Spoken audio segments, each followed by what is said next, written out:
Previously in Hedge Knights, Dave, Madsy, and Megahoof wore their traveling clothes to get adjusted to its fit, so Lazarus could make alterations if they were needed. The three packed their belongings, double-checked their weapons and maps, and departed for the ancient Adlet Kingdom ruins. The builders and farmers expanded the Nutrifungus farm to ensure the bison had a steadier supply of fungus to keep from having to mill wheat by hand. They also expanded the pantry and weathered a particularly acrid smog so that the great yields from the fields could be preserved for the winter. Episode 39, Searching for Ruins. The Adlets braved the particularly thick smog in hopes they could quickly construct new shelving in the pantry and preserve as much of the freshly harvested crops from the farm before they rotted from the acrid air. Luckily, the Adlets had a decent stockpile of aged timber boards just waiting for such a project. Judea and Tangier worked quickly without much of a plan. The crops needed to be stored urgently, which meant there was no time to plan carefully and arrange the pantry in an orderly way. Boards were quickly nailed down to the underfloor, and new shelves arranged around the perimeter of the expanded room. Sapo promised to whip up special honey pumpkin fritters for everyone once the work of preparing for winter was complete. He knew they all were asking a lot of the young boys, having to cook, mill, brew, haul, and clean. But since Megahoof, Madsy, and Dave were away, there was simply too much work to be shouldered by the adults who remained in the castle.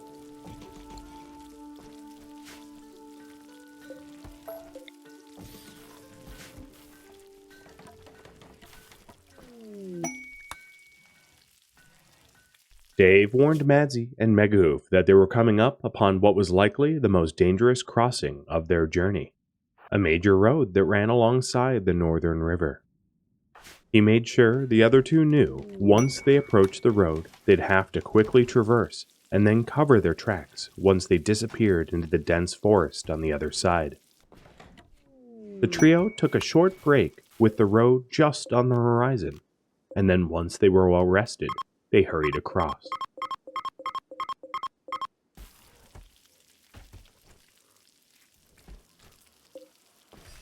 Some of the old shelving was broken down to better utilize the new footprint of the pantry, but in doing so, the pantry was thrown into considerable disarray. Many other cyclical tasks, like cooking or cleaning, were becoming neglected as everyone hurriedly went about stacking tea leaves and wheat into the shelves for safekeeping. Finally, the builders had come up with a reasonable layout for the renovated pantry, and prompted everyone to help fill the shelves before crops were lost.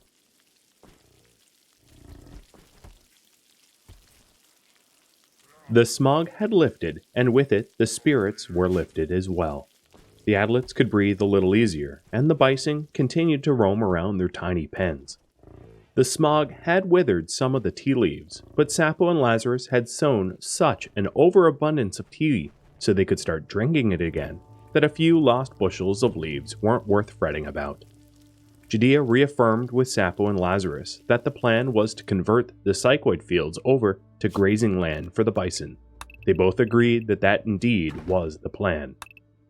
She'd have to work the fields and remove the tilled rows, as deep grooves in the soil would collect rainwater and mud and make for quite the disheveled bison barn.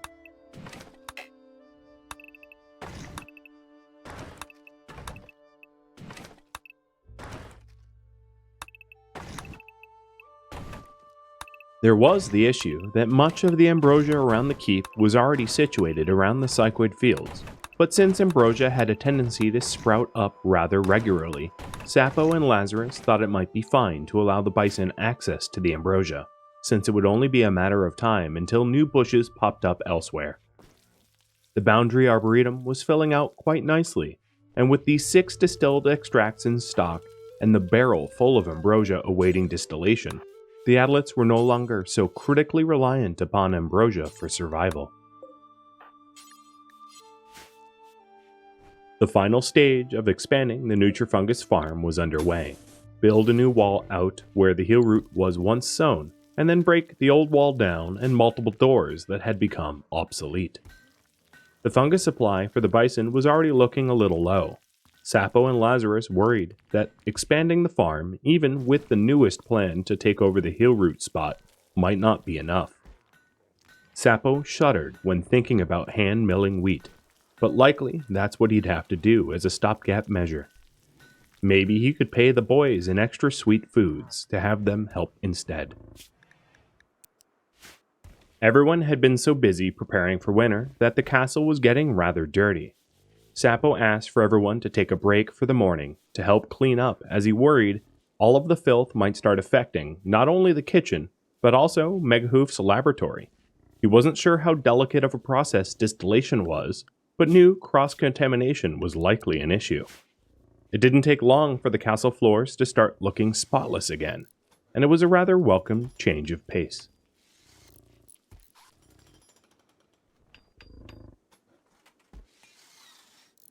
Klein noticed the remaining gossypium in the fields looked ready for plucking. After having to suffer the intense wave of smog without proper blended fabric hoods, he was eager to continue the painstaking process of blending linen, cloth, and wool together so Lazarus could tailor up some better clothing. He hoped to himself the clothing he had a part in making was serving Megahoof, Madzi, and Dave well. There wasn't a lot of time to properly test how well it worked.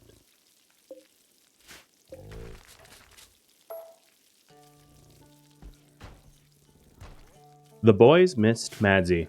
The adults didn't know how to play. Everything in the castle had a sense of urgency and importance, and no time left to have fun. Madzi was different. Even when working, she'd be juggling her chisel and hammer, or skipping, or trying to throw rocks through the arrow loops of the walls. While she worked just about as hard as the adults, she knew how to make little games out of all of the chores. Without her around, the boys were just stuck, brewing tea and milling grain, and struggled to find ways to have fun. Judea and Tangier made sure that their boys had enough time to themselves to cut loose and play between the chores, but it just wasn't the same without their ringleader, Madzi. A part of them wished they could grow up faster and take on adult tasks like Madzi does, but Madzi grew up in the wilds and had experience they didn't, and it would take them years to learn to bushwhack and trek across the haunted forest like Madzi did. At that very moment, Madzi found herself at a bit of a loss. They were nearing where she had indicated seeing ruins, but the landscape was all wrong. She thought to herself maybe it was further up the river, or maybe just the difference of seasons were playing tricks on her memory. She voiced her concerns to both Dave and Megahoof, and they reassured her that getting close might help her remember, and if they couldn't find it at all, it wouldn't be an issue anyway. Madzi vividly remembered the ruin, a castle bastion built into a mountainside.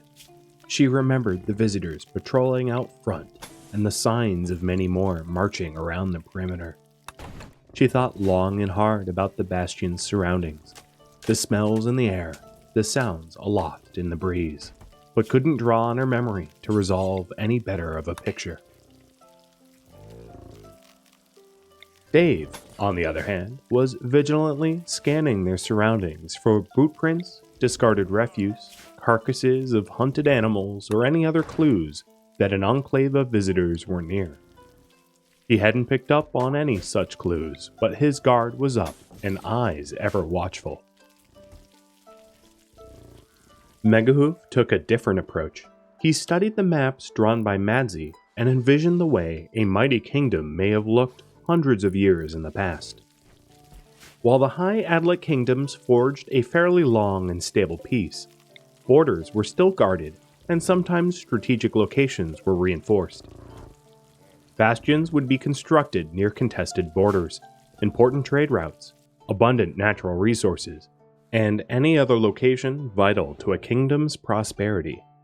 While they didn't have maps of the old kingdom's lands and holdings, often boundaries between kingdoms would run along geographic borders like rivers, shoreline, or mountain ranges. He scribbled on a copy of their maps of the Ryza Forest, trying to imagine civilization as it once was, to offer clues where such a bastion might be constructed.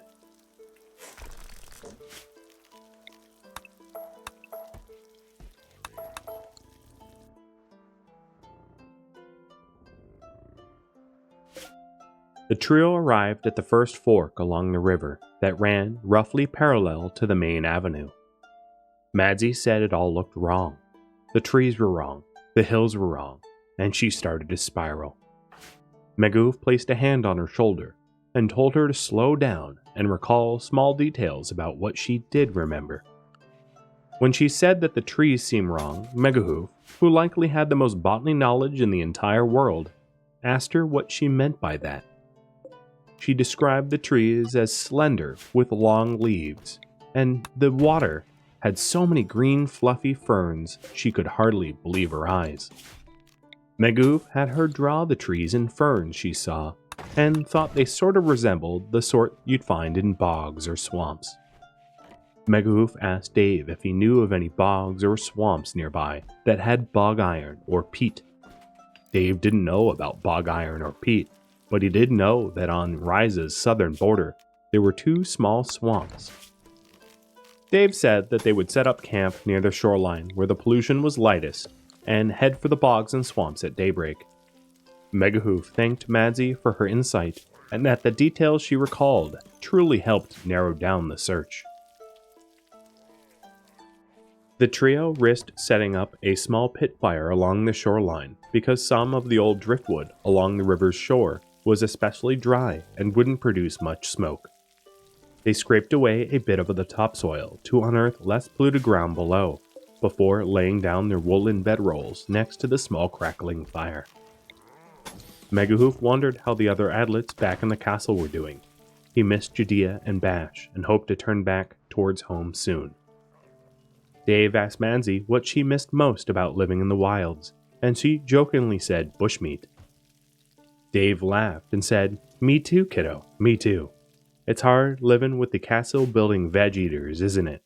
And Megahoof almost choked from laughter and irony on the bits of hyena jerky he was eating.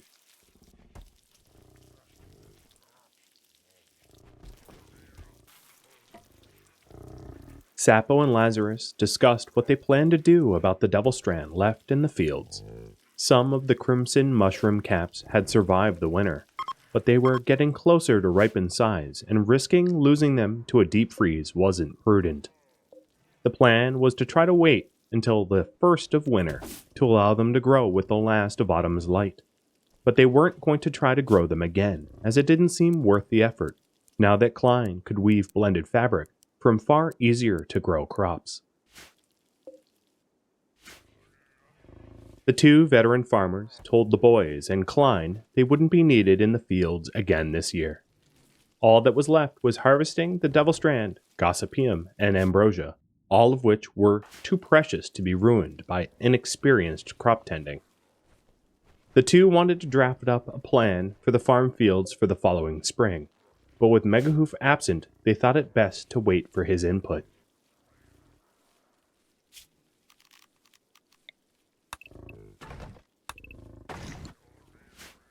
The open fields got Lazarus imagining what life must have been like for farming serfs tending tracts of land with plows, oxen, and draft horses. Life under royal rule was often harsh, labor was toiling, and taxes were high. But by modern comparison, those that lived in royal times lived well. Sappho had attempted to use the bison as draft animals, but they're rather ill-tempered when saddled or yoked, and every attempt ended in near calamity. Nobody had seen oxes, horses, or donkeys in a few generations at least.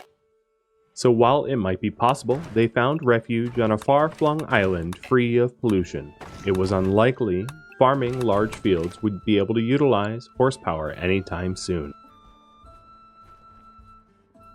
The Bison Glade adlets were fast approaching, having more purified land than they could even reasonably manage, which was unfortunate because the community back on Hellenor Island desperately needed arable farmland. They had too many mouths to feed and too little food to go around, with no way to work for more.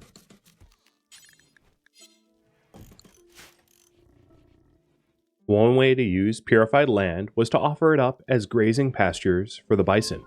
Wild grasses and flowers still grew in the glades and could supplement the bison with much needed variety from their typical fungal caps and wheat chaff.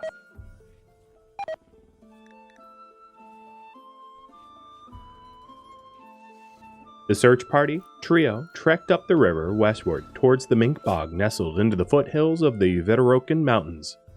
They neared the other spot Madzi thought the ruins might be, but as they approached the second fork in the river, it was clear the mink bog was further westward than she had remembered.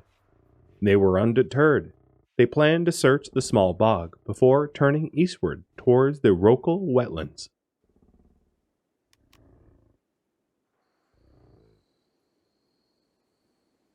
The Nutrifungus farm hadn't been expanded soon enough, and yet again the bison had eaten all of the stored caps in their barn. Just as Sapo had worried, they were back to hand-milling wheat. He couldn't wait for the next harvest of fungus. Sapo even considered offering the bison tea leaves to eat, but Lazarus shot down that idea, and even went so far as to question whether or not Sapo was truly a doctor. The bison were unruly enough as it is. Offering them psychoactive tea leaves as a main staple of their diet was just about the worst idea Lazarus could think of. Sapo was only joking, of course, but he was desperate not to have to touch the quarrons if he could. The amount of tea the Adlets were able to process in just one season was staggering. Enough to offer tea to all of the Adlets back on Hillinor Isle.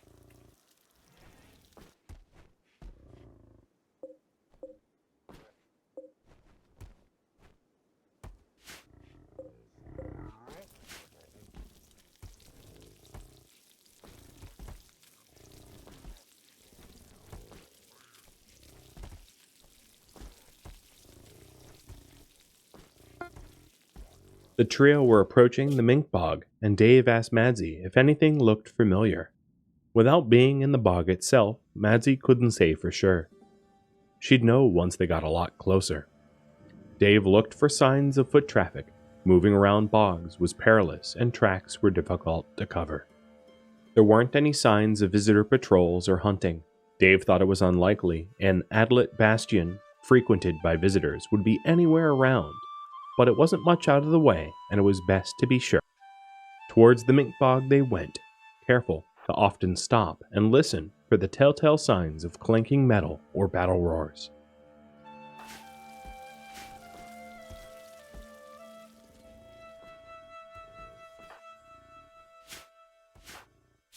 Wanting to convert the psychoid field over to grazing land meant that the pollution around the area would need to be removed. Bison didn't have the sense to avoid polluted spots on their own. Not only that, but a new pasture fence would need to be put in to protect the farmland from occasional grazing. Once the Devil Strand was harvested at the end of autumn, the final stretch of fence could be put in, separating the western pasture from eastern farm.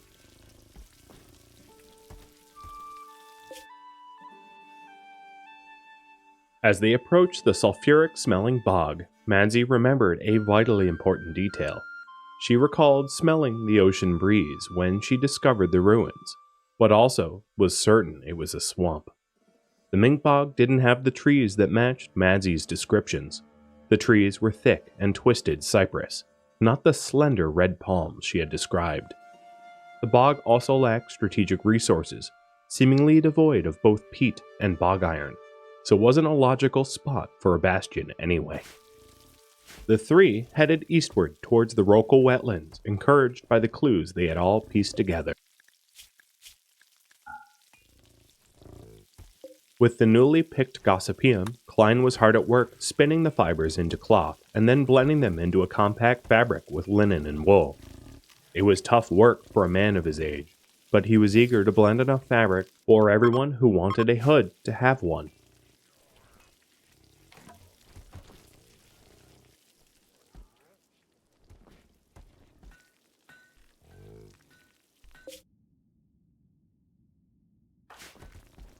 Sapo begrudgingly told the other Adlets to stop processing the wheat on the windmill. They were too low on both fungus and hay and would need to mill the wheat by hand. He double-checked with Judea if the mill could be outfitted with a better grindstone to separate the hay from the seeds and chaff, and Judea sadly said she could not. The boys must have overheard Sapo's request, because all of a sudden they were nowhere to be found.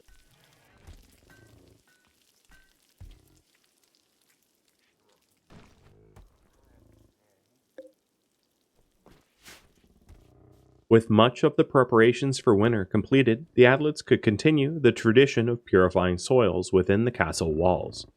While it was a pretty mundane task, knowing that someday soon all of the soil within the walls would be clean and they could walk around the castle grounds without getting sick was pretty convincing motivation.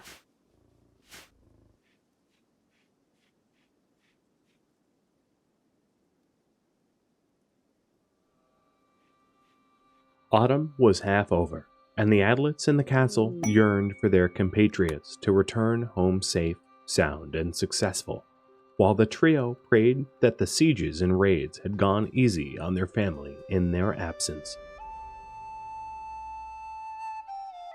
Thank you for tuning in to Hedge Knights episode 39, Searching for Ruins. If you would like to support me as a content creator, please consider liking, subscribing, and sharing this content with your friends. If you would like to support me more directly, a link can be found in the description of this video to Patreon or to Discord if you would like to join my gaming community. Thank you so very much for watching, and a special thank you to my Patreon patrons, Twitch subscribers, and viewers like you that support the channel and made it all the way to the credits. Farewell, my fellow Adlets.